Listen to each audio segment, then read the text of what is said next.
जय गीता भागवत।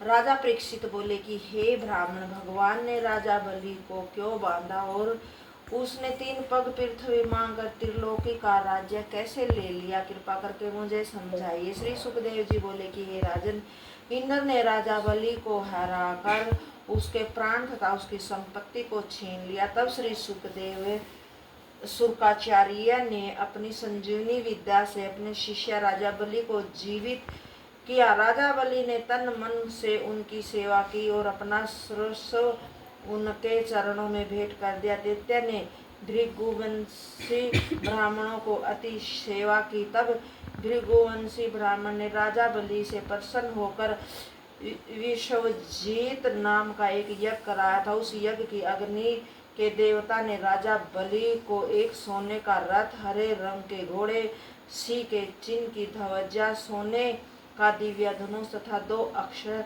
तरकस दिए। बलि के दादा प्रहलाद जी ने प्रसन्न होकर राजा बलि को कभी न मुरझाने वाली एक दिव्य माला दी थी। शुक्राचार्य जी ने एक दिव्य शंख दिया था। इस प्रकार महारथी दैत्यराज बलि रथ, अस्त्र शस्त्र, कवच आदि से सुजीवित होकर एक विशाल दैत्य सेना के साथ इंद्र से लड़ने के लिए अमरावती की ओर चला। दैत्यराज बलि ने अमरावती को घेर लिया। वह इंद्र की पूरी अमरावती अति सुंदर उद्यान, उपवन तथा नंदन वन से सुशोभित थी। उन उद्यानों में देवगणाएं कीड़ाएं विहार करती थी तथा सरोवर में जल कीड़ा करती थी। आकाश गंगा अमरावती को चारों ओर से घेर कर खाई का काम करती थी। उस पुरी में बड़े बड़े विशाल भवन, सोने का द्वार तथा मणियों से जड़े कलश आदि विश्वकर्मा के बनाए हुए थे। उसमें 10 करोड़ विमान देवताओं के विहार के लिए रहते थे। वहां की देवगणनाएं सदा 16 वर्ष के यौवन तथा सौंदर्य से परिपूर्ण थी। उनके अंगों से सुगंधित निकलती थी। स्थान स्थान पर मुर्गंध, शंख, नगाड़े तथा देवगणाओं के मधुर संगीत सुनाई देते थे। उस अमरावती में अधर्मी, कामी, लोभी पुरुष नहीं जा सकते थे।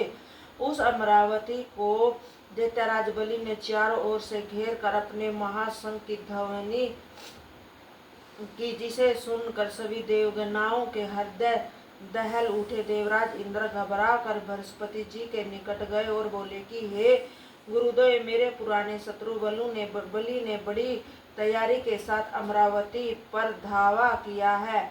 हम लोग उसका सामना नहीं कर सकते। न जाने उसने ऐसी शक्ति कहाँ से प्राप्त की। उसमें इतना बल, इतना तेज कहाँ से आया है? बृहस्पति जी बोले कि हे देवराज, मैं बलि की उन्नति का भेद जानता हूँ। भृगुवंशी ब्राह्मणों ने अपना ब्रह्मा तेज देकर उसको शक्तिशाली बना दिया है। भगवान नारायण के अतिरिक्त उस बलि के सम्मुख तुम तथा तुम्हारे देवता लोग नहीं ठहर सकते। इसलिए काल की गति को समझकर तुम लोग स्वर्ग छोड़कर कहीं छिप जाओ तथा फिर अपने अभयुतात्म की प्रतीक्षा करो। जब वह अपने गुरु का तिरस्कार करेगा, तब वह परिवार सहित स्वयं नष्ट हो जाएगा। देवगुरु बृहस्पति जी ने देवताओं को इस प्रकार सलाह दी। तब वे सब देवता छिप छिप कर अमरावती को छोड़कर चले गए। देवताओं के चले जाने पर दैत्यराज बलि ने अमरावती पर अधिकार कर लिया। बलि ने विश्व विजयी हो कर 100 अश्वमेध यज्ञ किए। उनके प्रभाव से राजा बलि का यश तीनों लोकों में 12 संपूर्ण दिशाओं में फैल गया। वे ब्राह्मणों की कृपा से संपूर्ण पृथ्वी का राज भोगते हुए आनंद से रहने लगे। श्री सुखदेव जी बोले कि हे परीक्षित, दैत्य के भय से देवतागण भाग कर वन पर्वतों तथा उनमें छिप कर महाकष्ट सहने लगे। उनकी माता अदिति को अपने पुत्रों के प्रवास से तथा श्रीहीन होने से बड़ा कलेश हुआ। उस समय कश्यप जी घोर तप में लगे थे। जय गीता भागवत।